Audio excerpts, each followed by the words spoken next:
All right, we're live here, Chris. Good Hey, afternoon, good morning. hey, David. It's that little pivotal time for anybody on the East Coast straddling the morning and the afternoon. Yes, yeah. The West Coasters are finishing up their first morning coffee, and well, That's maybe right. the fourth one. Who knows? But Yeah, some folks out there start work at 6 o'clock, which is kind of crazy as they match up the Eastern time zone.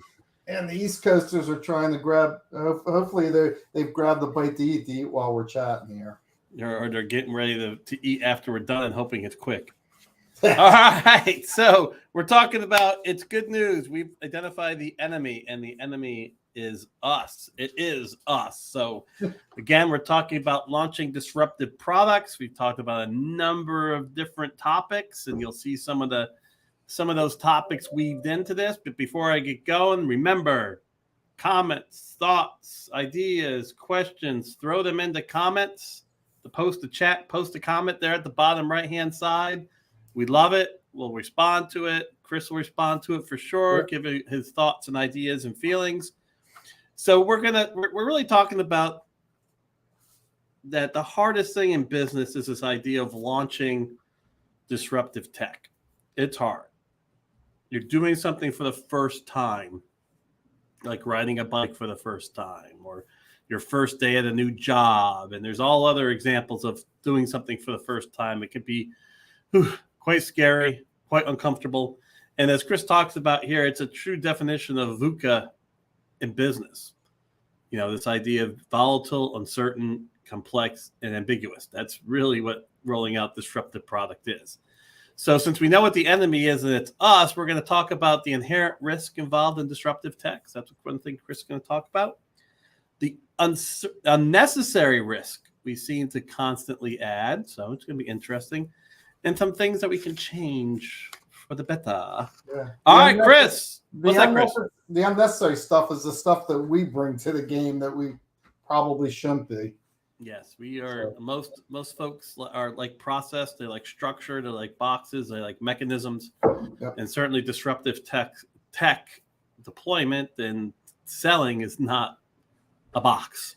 No, it's No not. box. No box. So okay, Chris. So Okay, we where could do we be want our to own. start? What's that? Where do we want to start on this one? All right, we could be our own worst enemy. We could be our own worst enemy. I get it, but what I don't get is why is it good news? That's it. So I I like that. And it's kind of I throw it in there to kind of be a little bit I don't know, controversial maybe, or a little bit, but it's actually really really good news, because as you just reiterated, these lawsuits disruptive tech is very challenging and very complex, and we're going to actually talk about complexity a little bit more, I think, today. At least that's kind of. But the good reason is that the good news is that we're our own worst enemy. Is if there's anything that we have control over, David, it's ourselves. Yep. So that's why it's good news, because if we're part of the problem, that's one piece of the problem that we can solve, that we have 100% control in. And all these other things we talk about, the uncertainty around launching, the uncertainty around the customer, the uncertainty of how the sales cycle is going to play out once you're actually in the market versus what you think before you go to market. There's still a lot of uncertainty, and there will be. How do you create scale? How do you create buzz around your product? All those things, there's just huge uncertainty around, and we got to kind of figure those out as we go. But the one thing we have complete control over, David, is ourselves. All right, interesting. This so that's why I say it's good news, because that we can change, and we can change immediately. Yeah, the concept of self-management, self-leadership, the understanding of how you should act and react in this environment. But talk about the unknowns. I mean, the first time unknowns. I mean, what is messy about that? What causes us so much heartache there? Well, on the unknowns around, yes, and the first time, like this is the first time. This, well, first of all, just fact that we're doing something for the very first time. I mean, that's when we're doing something truly disruptive.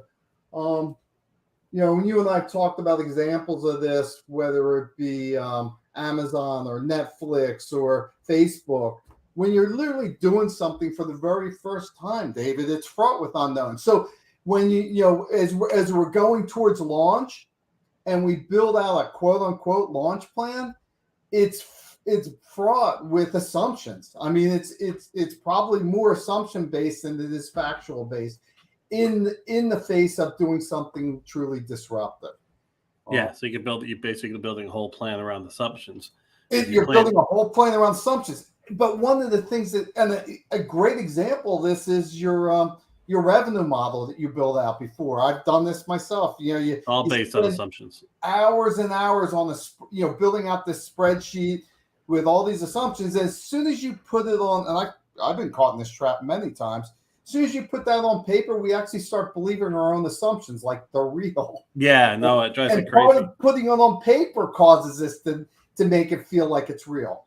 I'm at the point where in that type of development, it gets me very frustrated if I have to spend a great deal of time trying to build a plan that's fully assumption based because it's not logical. And the key is that you're talking about here is the mindset. The mindset to understand that you have to learn to attack these unknowns, right?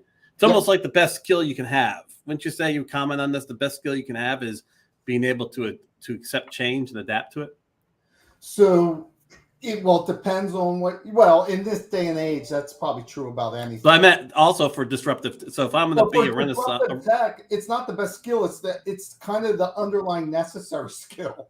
If you don't have it, you're going to fail because because the one thing when you're going in with a plan based on assumptions, that as soon as you start uncovering reality, you're going to have your plan's going to be changing, and if you're not ready, if you're not the type of person or in the mindset to adapt and change quickly, you'll be hanging on to your old assumptions and operating with them still in mind, and that's just a path to failure. My poor daughter hates change, so she's at work today, and somebody new came in, and it freaked her out because she so much hates change. She hates when somebody new comes in to work with them because so that's the type of mentality which does a great deal of great work, but that's certainly not somebody who come in and really try to go after disruptive products, disruptive products. And you and I have talked about that a couple, if we go back to and actually it's one of the last things the last major point is having the right team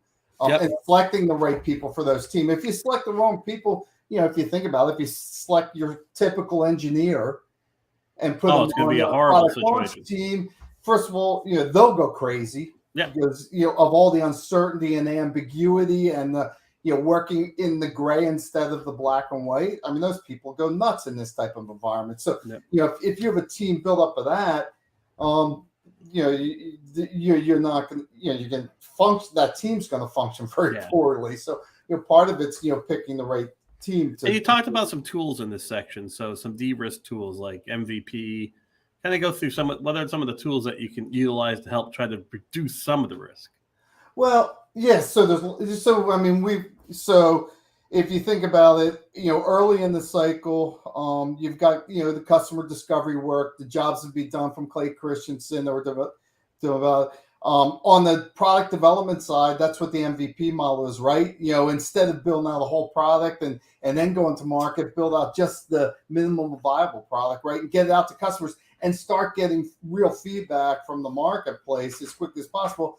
And then if you look at then there's a whole business model strategy around the lean startup that's come up, and there's all sorts of offshoots of that have come out of the lean startup. And if you go out on the internet today, there's all sorts of people with training modules for this. The one thing you don't see, David, and you and I have talked about this, is you see sales and go-to-market strategies around SaaS products. It's all based on repeatable processes. Every type of sales training I see is tied in the industry based on them teaching you how to use a repeatable sales process and assuming that repeatable sales process will fit your needs. Correct. And so on the that drives me crazy. From a complex product like you're talking about, or a B2B product, there's the sales models really haven't shifted to this this being able to pivot and change and have flexibility amongst your teams.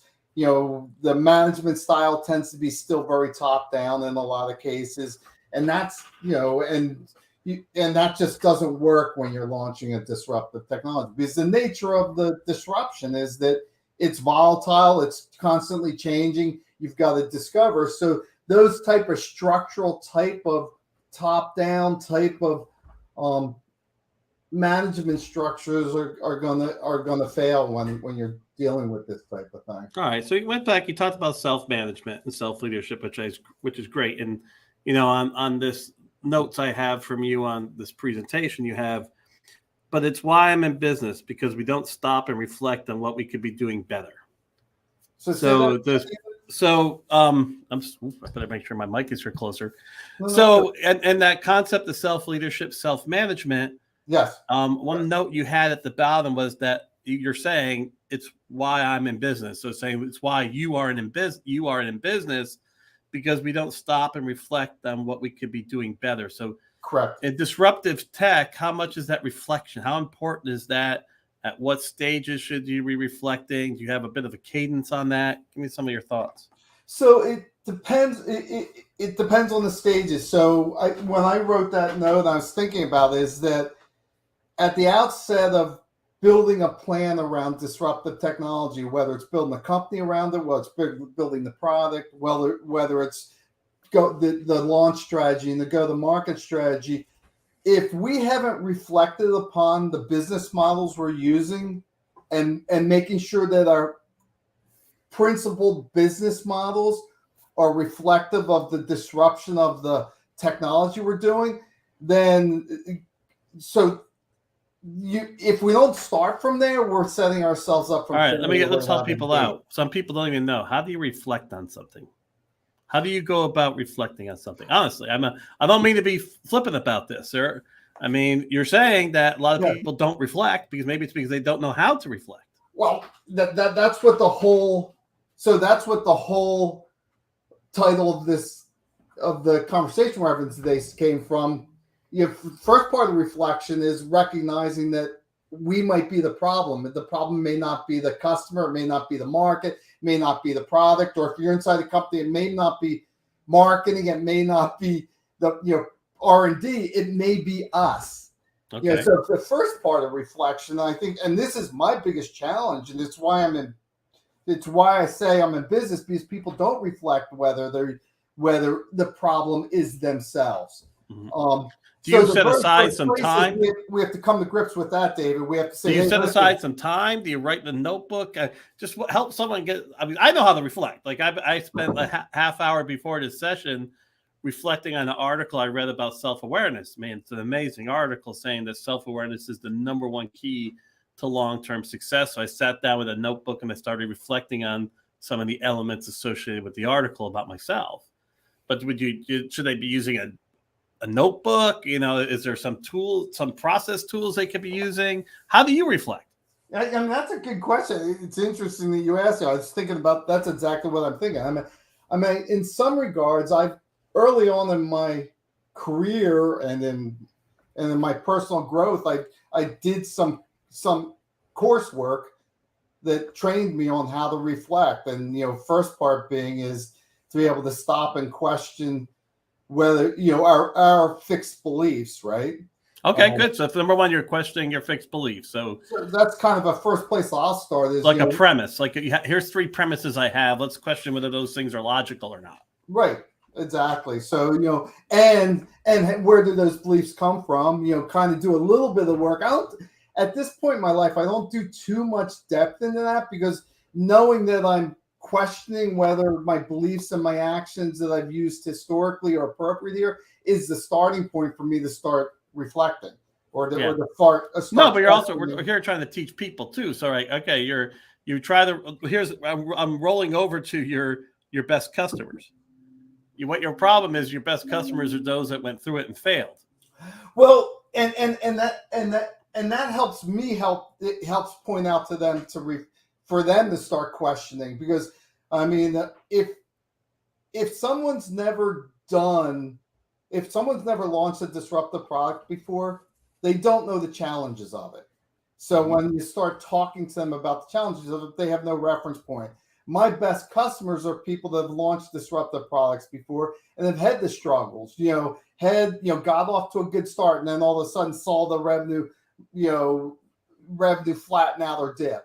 Or they went to market with a particular customer, beachhead market in mind. They quickly found out that their assumptions made that market untenable or undesirable. So is it really ultimately that the best way to be a good person at disruption is have to face it the first time and there's 99% chance you're going to fail?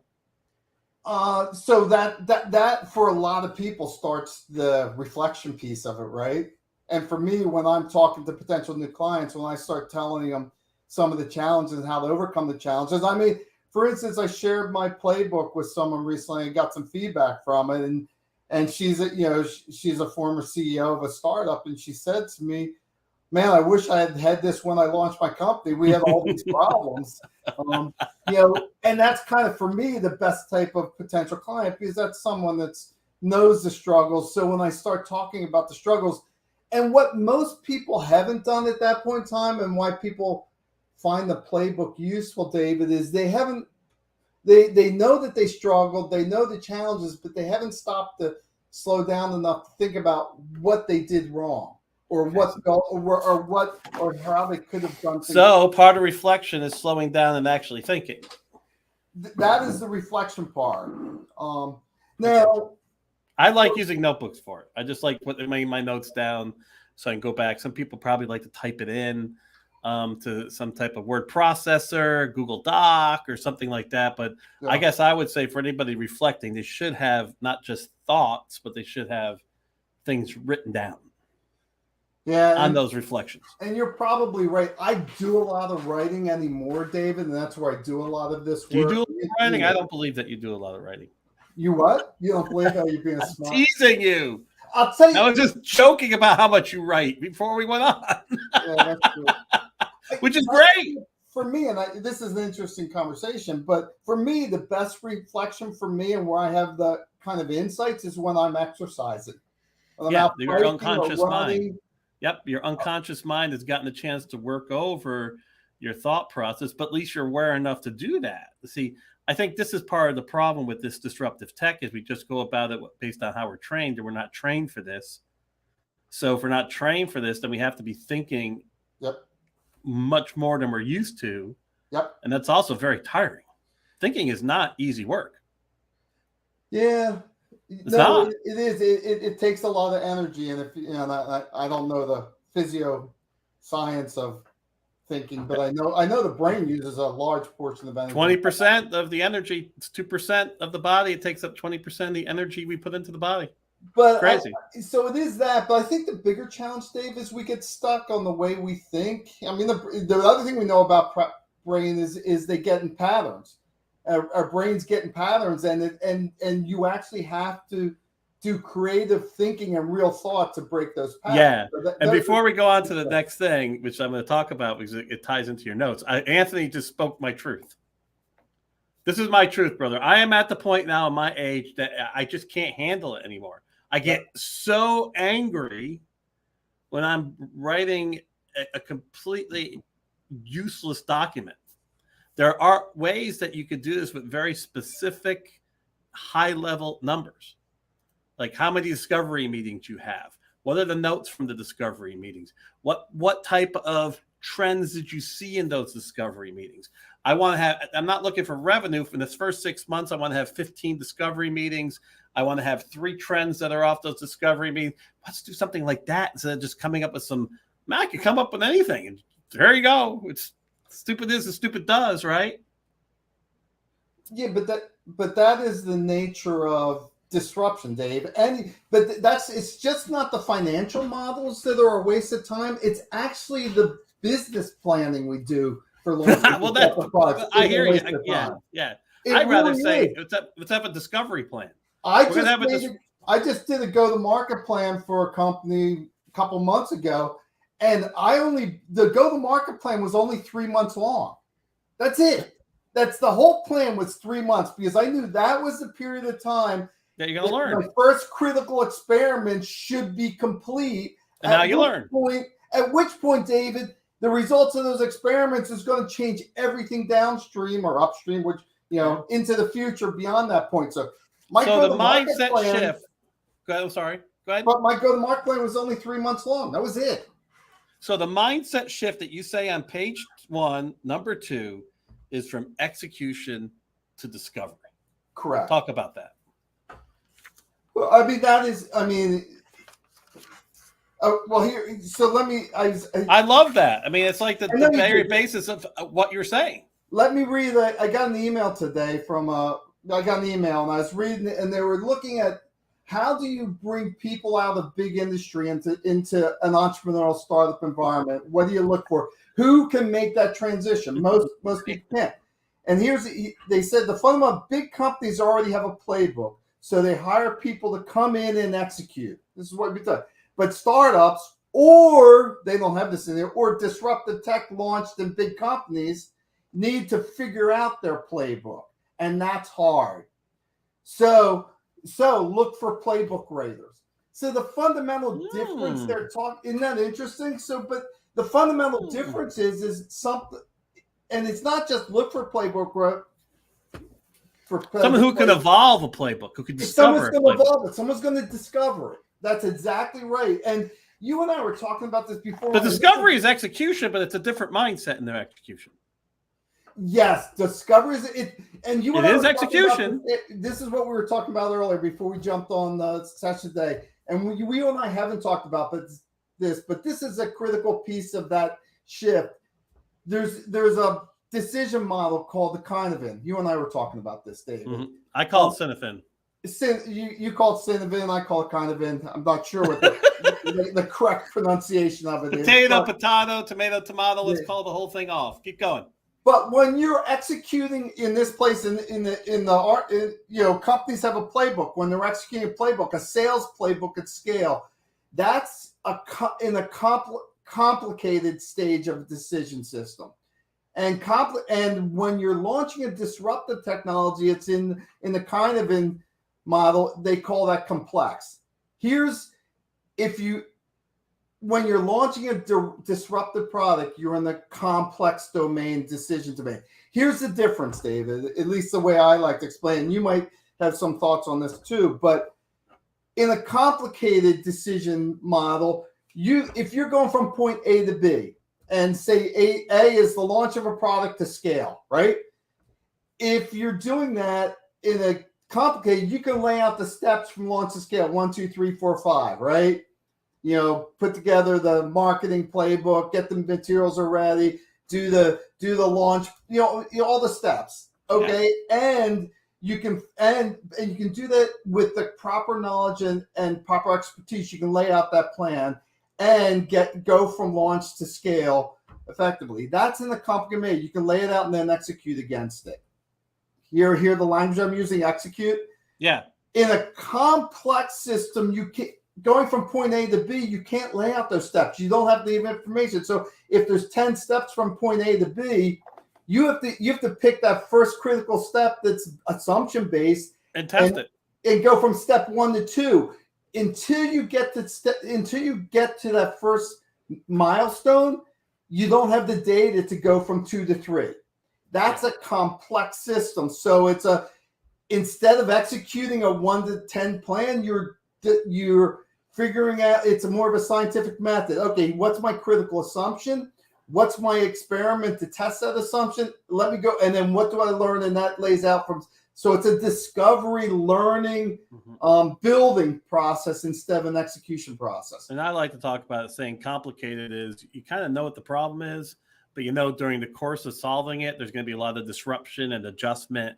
And this is where Agile as a way of working fits in very well for complicated stuff.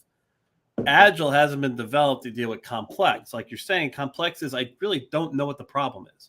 I have to learn to figure out what that problem is before I can even then go learn how to solve the problem. Yep. And with disruptive with Agile market entry, you're teaching people a way to discover and more effectively discover where that repeatable sales process is so that you can get to that unknown problem faster. Correct. So, and it's not just not teaching them; it's actually a framework for how to do Yeah. it. It's Here's a little bit of real quick. Here's a little bit. Just wanted to show this user had a really interesting things to say about self-reflection and self-awareness. Because again, I think it really ties in nicely to what we're talking about here. Questioning your beliefs and talking with those in detail that are your buyers is a way more valuable than building financial models. We don't talk to our customers enough. Yep. And everything within the agile marketing frame, it's all driven from the customer, from the customer up. Okay, so North Star. What's the North Star metric then? Yeah, you and I talk, and this gets back into this complicated versus complex, David. And it's one of the things I was thinking about this as I was preparing for this one. If you have reliable revenue, if your sales scheme can drive reliable revenue over time, there's an underlying assumption that's in place that's hidden at scale, and that's that you have a repeatable sales process for them to execute against. But by having reliable revenue, right, and using revenue as a metric of success, it demonstrates that you have a repeatable process that's working. That's pretty much undistinguished when you're dealing in these organizations. That's the underlying assumption that's been validated already. That piece. Mm-hmm. When you're launching a disruptive product, that's what you don't have. Yep. So and you and I talked about this, and you challenged me last time we talked about this, and I've thought about it more. The true metric for launching a disruptive product is the time it takes from getting launched to scale, or getting from launch to repeatable sales. That's the metric. That's the underlying true metric. Now, the problem is, how do you measure against that? You really can't. The only way if you look at the data, we know that if you use a complicated execution-based model to try to do it, you will extend that time. It'll take longer to get to scale. Yes. You know that, or it will die faster because you'll have a false assumption. There's a false positive. False negative. Correct. What usually happens is that, like you talked about, the Fred Sanford, when you have all that product that should have sold but didn't sell. Yep. It's like usually what happens when you use complicated methods is that you end up with a false negative and you dump it. Yep. Well, it could fall either way, David. Right? That product maybe never should have been built at all. That's right? true too, but you still haven't defined that yet. But I think there's millions of products sitting on shelves out there that are built that have real markets that are truly disruptive, that can shift markets, and because they haven't been introduced to the market using a complex discovery-based model, discovery learning mindset, or an agile market entry sales framework to do it, they're sitting on shelves out there, and they shouldn't be, because they're truly disruptive products that can be changing the world and shifting markets. I know that stuff is going out there, but getting back to your North Star, because it's a complicated decision process and sequentially you have to go through the learning process, your North Star metric is going to change over time as you progress towards scale. Okay. So we could look at some really broad ones of what the North Star metric early on. That's going to be making sure you have the right initial customer, the right beachhead, what I like to call market entry point, and you have the right problem you're solving for them. You could have the right beachhead entry point and be talking to a problem that they don't care about and missing market. That's what happens a lot of time with product launches, right? So the first metric is validating that you have the right customer with the right problem, right? Then the next metric would be producing reliable lead generation around the messaging, right? Yeah. And you should be doing. You're going to get some type of conversion off the leads. And early. So, and if you look at marketing lead tactics, you should go out with a lead tactic or a lead plan. You should go out with 3 experiments. Yep. Right? Okay, we're going to try to get this customer with this messaging through this channel. Okay, that's one experiment. Here's experiment 1. Here's experiment 2. Here's experiment. How fast can we go through those experiments? And you may find, okay, experiment 1 was good, Experiment 2 failed miserably. Experiment 3 was pretty good too, but it might need some tweaking. So, so the next metric might be that. Then there's all sorts of metrics around what your sales process is, the steps of the sales process, how much time. There's a huge one that we know is really challenging for a product launch is the time of the sales cycle. Yeah. Your early sales are going to take really long. How fast can you go through the learning I have process? a client going through that problem right now, and it's a kind of an issue based on being an older company and launching a disruptive product and expecting the repeatable sales process to work for this disruptive product. And now they're making some headway because it's such a good product, not because they're doing it right. But now their sales cycle is slowed up, so their booking goals are off. And then there's angst, right? And angst then leads to another false negative. Yep. The sales team doesn't know what they're doing. It's not positioned right. I mean, it's interesting problems.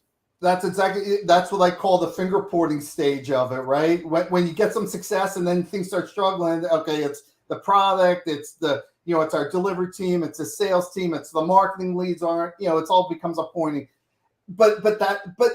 And when you're in an execution mindset, David, that's you're going to get that type of behavior. It's inevitable. Yeah, if you're in a discovery mindset and you're self-reflective, you're not pointing fingers. You say, okay, what did we learn? What did we learn is working? What did we learn is not working? What's the next critical assumption that we're wrong, that might be wrong, that we need to test? It's going to either push us forward to success or pivot us in another direction. And that's a completely but that now you start talking about how do you manage through this early stage. And until you get to a repeatable process and scale, you can't start doing those type of assessments that you're talking about, where you're trying to figure out who might be right or who might be wrong. All right. Well, we hit our time. We have two other things that we're going to talk about, which is the right team and the right leadership. Right leader and right team. But you did talk a little bit about right team and the Renaissance Rep recording that we have. But we have. Any high level thoughts on right team, right leader? Yeah, I mean, so the things. So the four things I said were, Dave. First is that mind shift from execution to discovery. Number two is the first is realizing where we might be the problem and doing self-reflection. Number two is that shift from execution to discovery.